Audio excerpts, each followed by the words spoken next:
Hi guys, day 10 of the 90 video journey.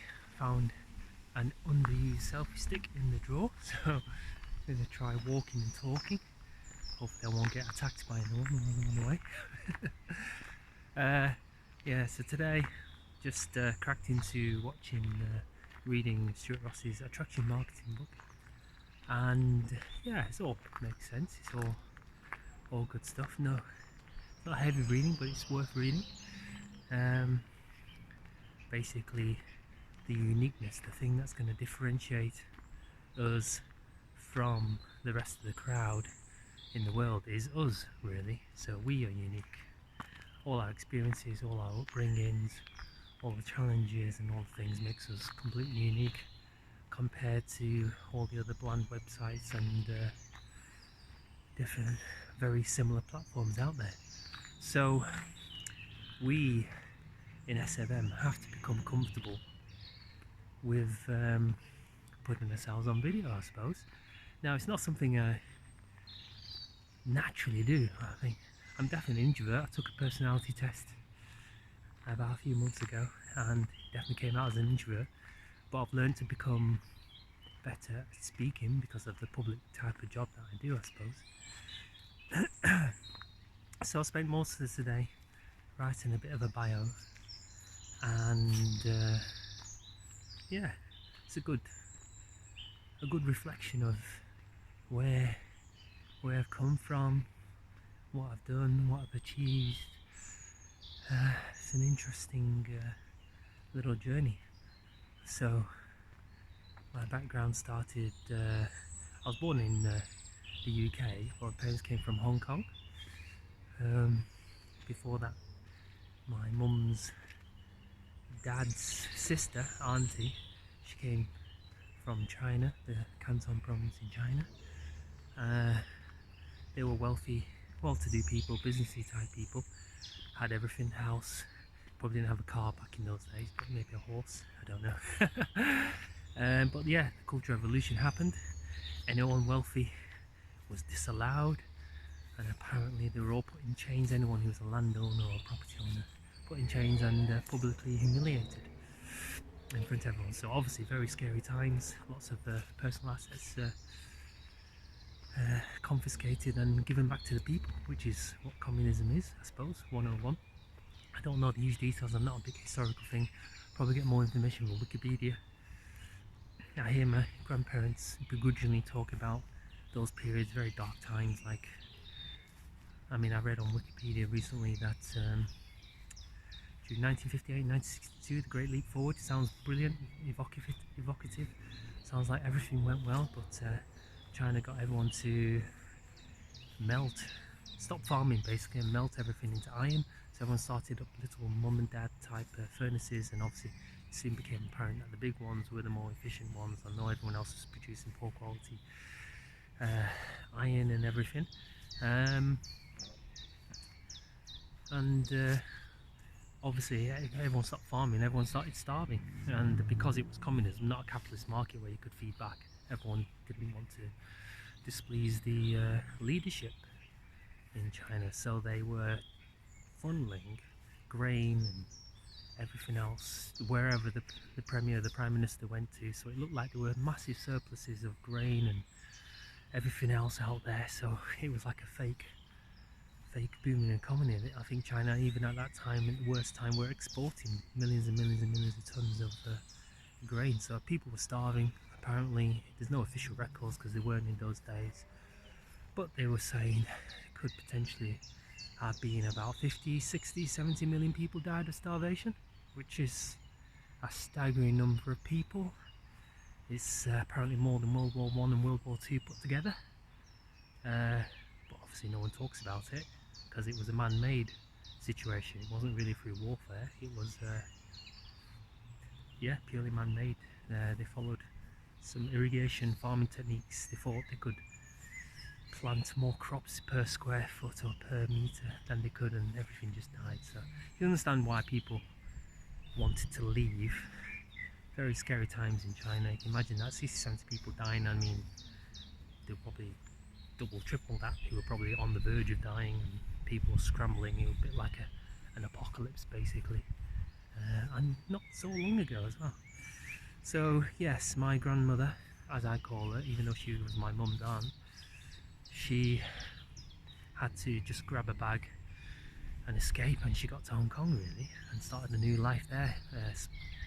Left a husband who I have not heard much about. I need to follow up on that. Who knows? But I only had very brief conversations with my parents and family about what happened, but never heard from him again.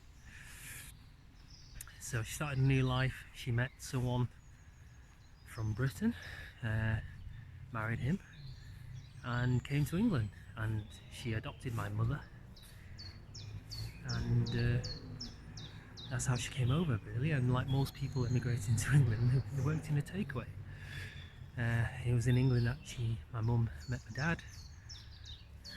Funny little stories there, but anyway, cut long story short, I grew up in a takeaway, and a bit like that program in America, Fresh Off the Boat. Well, probably not quite that, but yeah, you know what you mean. So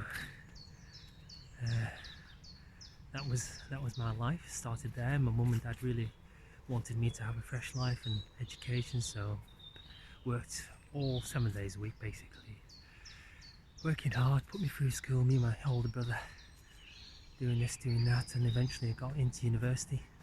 Back then in Britain, fortunately, and this sounds crazy to the millennials out here, you didn't have to pay to go to university. That shows how old I am, I suppose. It was like 1996 I went to university. And if you're on a low income, they even gave you money. So you queued up every quarter and they gave you money. So yeah, Britain was a very carefree place back then. People used to fail their degrees because they knew they didn't have to pay, they got money, and why not do an extra 3 years at university because it was good fun. And let's carry on.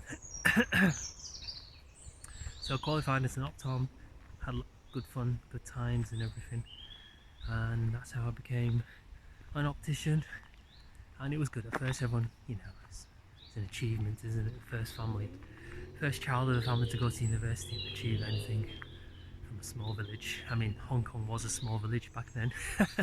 It's not now. So yeah, carried on working and working hard, and then got addicted to Rich Dad Poor Dad. You know, found his book on a bookshelf and started reading it, started absorbing it, and really took it all to heart, I suppose. I don't know, I suppose I didn't know any better. YouTube wasn't alive back then, Facebook wasn't alive back then,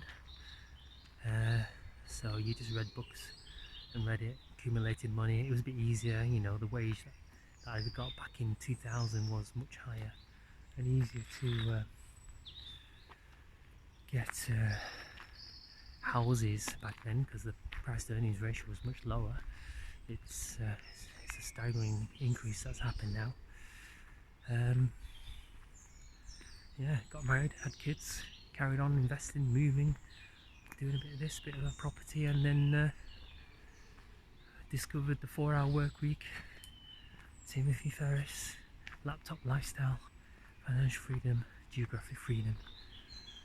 And as I said on my little bio thing, I probably have to edit it anyway, I remember reading those first few chapters and I'm sure I shed a tear. I was so, it just felt so right, you know. Why wouldn't it?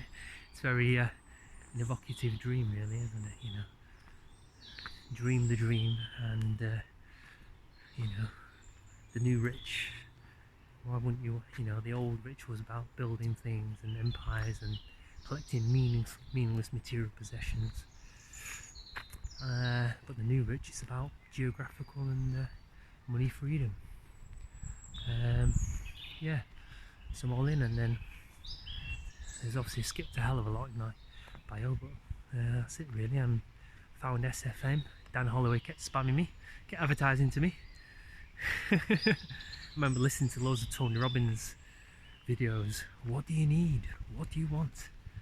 You know, I used to love it as I used to listen to him as I went to bed, and Dan kept popping up.